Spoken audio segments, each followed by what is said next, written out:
Kahanda Balita, tagapaghatid ng mga nagbabagang balita. Walang kinikilingan, tanging katotohanan lamang.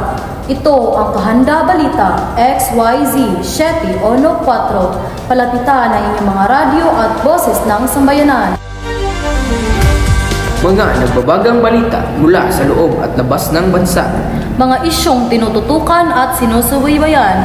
Sa loob ng 5 minuto, maghahatid ng mga balitang siksik, sulit na sulit sa Kahanda Balita, XYZ 714. Narito ang tambalang, aton at pursal.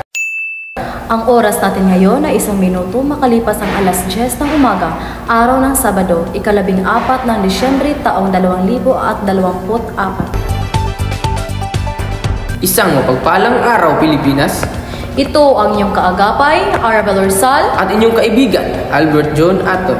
at kayo'y nakikinig sa Kahanda Balita, XYZ 714.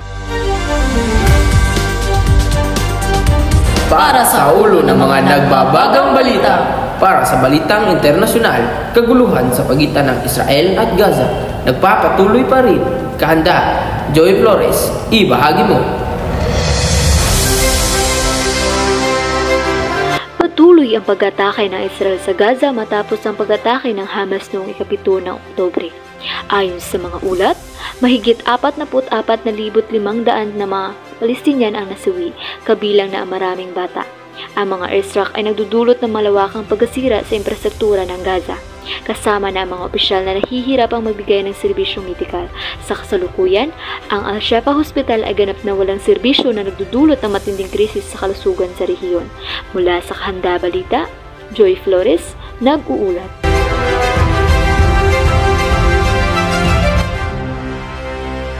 Para naman sa balitang lokal, pamasko para sa pensioners ng mga Government Service Insurance System or GSIS. Napaaga, Kahanda, Mikey Yokte, ibalita mo.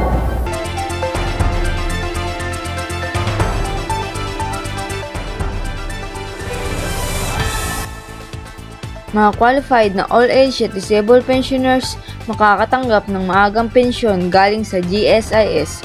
Sa darating na ika-14 ng Disyembre, sisimulan na ang pag-release sa mga Christmas cash gift katumbas sa isang buwang pensyon o hindi lalampas sa 10,000 piso ang matatanggap. Kasali rin sa mga makakatanggap ng pensyon ang mga hindi bababa sa 5 taon. Mula sa Kahanda Balita, Mikey Yokte, nag-uulat.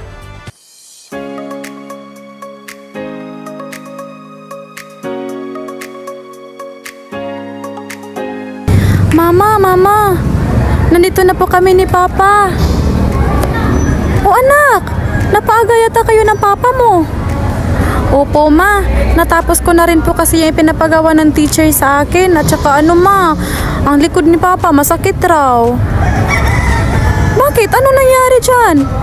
Hindi ko po alam ma, pero sabi niya masakit po yung likod niya. Oh, tsaka sige. Tawagin mo yung Papa mo para lagyan ko siya ng panyawan oil para mawala yung sakit sa likod niya. Okay po ma, tatawagin ko na po si Papa. Mahalin ang inyong mga magulang at gumamit ng panyawan oil para maipakita ang inyong pagmamahal.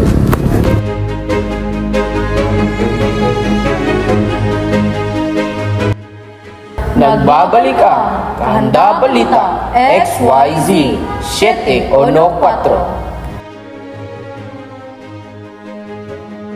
At ngayon, para sa balitang esports, Gilas Pilipinas, wagi kontra Saudi Arabia sa FIBA World Cup Asian Qualifiers sa score na 76 at 63. Kahanda, CJ Andrade, ibalita mo.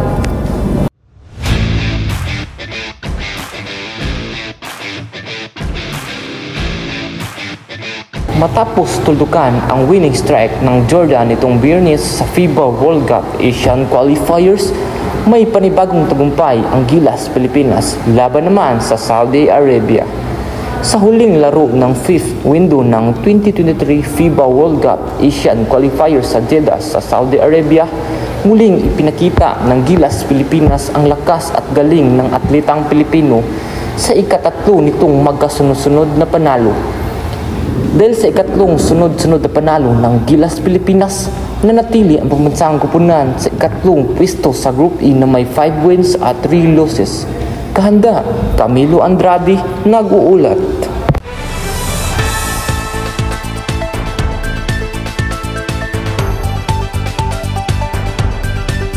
At ngayon, para sa balitang showbiz, Maris Racal at Anthony Jennings, usap-usapan ngayon sa social media. Kahanda, Paula Pipito, ibahagi mo. Emosyonal na humingi ng tawad ang aktres na si Maris Racal kasunod ng isyong kinasangkutan niya at ng kanyang on-screen partner na si Anthony Jennings.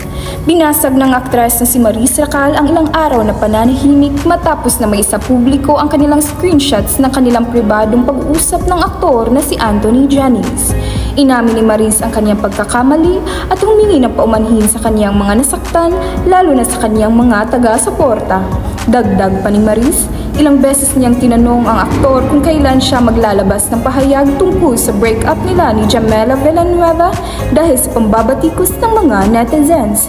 Sinubukan din kausapin ni Maris si Jamela para alamin ang totoong estado ng kanilang relasyon nila ng aktor na si Anthony. Matapos naman umamin ni Anthony na hiwalayan nila ni Jamela, laking gulat ni Maris na makita ang screenshots ng private conversations nila ni Anthony. Dahil sa kaliwat kanan na pambabatikos, aminado si Maris na napuno siya ng hiya sa lahat ng mga naisapublikong detalye.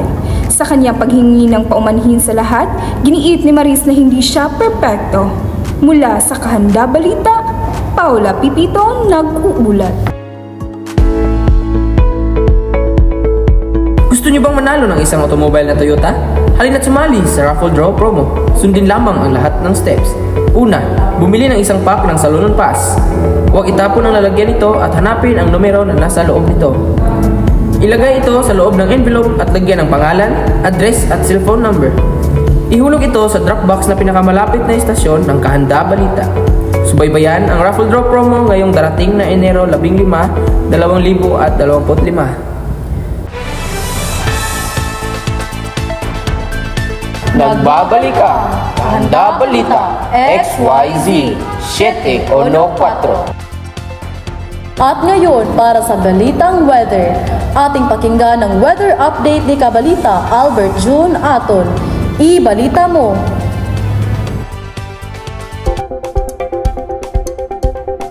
Hindi bababa sa 32 degrees Celsius ang init ngayong araw. Walang bagyo din ang nagpaparamdam na papasok sa ating Philippine Area of Responsibility. Pero kinakailangan pa rin nating maging alerto para sa mga darating na araw. Sa ngayon ay kinakailangan nating magdala palagi ng payong dahil sa tirik ng araw at may biglang pag-ulan na din. Ito'y maaaring magdulot ng pagkakaroon ng ubot sipon. Mula sa Kahanda Balita, Albert June Aton, nag-uulat.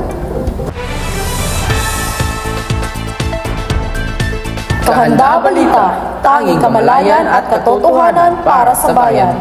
Iyan po ang aming 5 minutong pagbabalita mula sa istasyong naghahatid ng balitang sariwa, makatotohanan at tatatak sa inyong puso't diwa. Ito ang inyong tagapagbantay, Albert June Aton. At inyong kaagapay, Arabel Ursal. Balitang tapat. Balitang sapat. Lahat ilalantad dahil ito'y nararapat. Kahanda Balita, XYZ 7 o 4.